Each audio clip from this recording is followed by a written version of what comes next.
the spring where you had your hip surgery, how the injury come about, and what kind of process was it to get back to playing again? Yeah, it was something I was dealing with in last November, after the Michigan State game. That's really when we saw it really occur. So like I was just working through it throughout the entire last season, and when we came back for winter workouts, we tried to see if I could work through it and stuff like that, but I really couldn't. So we just decided that in April that I would have my surgery, and we knew it was going to be a close call for me to come back before the game, but it was just credit to our media, our medical staff, Reno, Collins, and all those guys, and credit to D-Bell. D-Bell, he talked to me a lot during those times and made sure that my head was straight. So I'm thankful for him for doing that. But just the whole idea when they tell you need hip surgery, what goes through your mind? It was just like, all right, like it's like, it's a fork in the road, but now we just gotta go attack it. I like to think I just attack everything that I do in life. So it really was just an obstacle in the way. So I just felt like, I'm gonna get through it, and I'm gonna help and contribute to my team. Jeff mentioned that he was really pessimistic, even if you'd get back for camp. Yeah. And then obviously getting back for the season. What allowed you to get back in such a timely fashion? God, I ain't gonna lie. God, and thank my parents that I got good genes.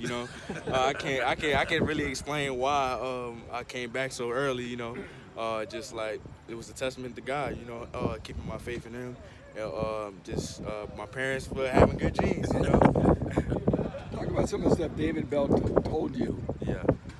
David, he just like, he always checks up on me. Me and David been close since I first got here, so he always just checks up on me, made sure that I was all right. Like if I needed help with anything, he made sure that I was good. So like, he kind of knew what I was going through, like just like trying to get back and things of that nature. So he always just kept my head up, had my eyes in the right mind, and had me in the right mind frame for real. What was the problem with your hip? So I basically had the cartilage in the front of my hip decayed, so they had to take out the cartilage, and I had a stress fracture in my hip that they had to close. What was the rehab process like for that? It was just really just a lot of strengthening in that area. So a lot of hip mobility, things of that nature. It was really just like as much as I could tolerate at that point. So like we just kept going until I can tolerate it. How much confidence do you get Sanoussi from starting in that bowl game at cornerback? It was a lot. Like, it's like SEC team. It's Tennessee. Like, I grew up watching Tennessee on CBS. So it's like, it's kind of crazy, like, just being in that field. And it was also 80,000 people there. So it's like, if you're not confident in yourself, like, you're gonna fold in those type of situations. So I just felt like good about it. I felt good about my preparation throughout that whole entire like kind of month or so. So like, and that really like helped me throughout now. Like this season, like I'm confident. Like I'm going to make a play now. Like rather than just trying to be involved in the football game, I'm going to try to make plays that's going to change the game. You made a few Thursday against Penn State. How did that feel? I mean, I think you had a couple of nice hits. Yeah. It felt good. Just like going out there, actually like being able to make those plays. It's like things that you study on film and things of that nature. Like it's just really just going out there and becoming a football player again. That's really what it was. How does a kid from New York end up at Purdue? Football.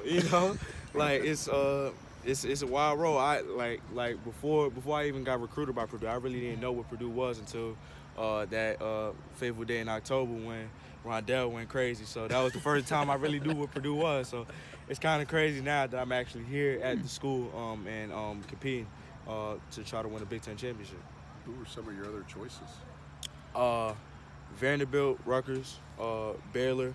Those a couple. Penn State was in the picture for a little bit. So it was a lot, but I just like felt comfortable here when I came to Purdue on my visit, and eventually I just decided to pick here. Just the versatility I think you bring with being able to play safety and corner. How much do you lean on that? Oh, a lot. Coach Brown kind of said this like last year. Like it was like I don't want to say it was unfair, but I had to learn so many positions at that time. Like I know the whole defense now. Like I can sit there and get the linebackers right.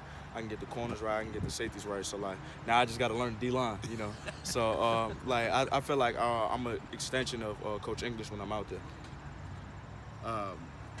Now, next week when you go to Syracuse, that's basically going to be a home Oh, game yeah. for you, right? Yeah. I know it's still a long way. Yeah. But will you have family, friends? Oh yeah, no, at that for game? sure. Yeah, for sure. Like that's a game that I've been waiting for a long time. You know, you get the schedule out early, so like a couple years in advance. So I already knew we was going to Syracuse. So it's gonna be a fun one. You know, I got people coming out there. I got family that attend Syracuse University, so it's gonna be fun. Like just being back home. Like you know, it's gonna be home field advantage for me because I already know how it is at back home. So you know, it's gonna be fun.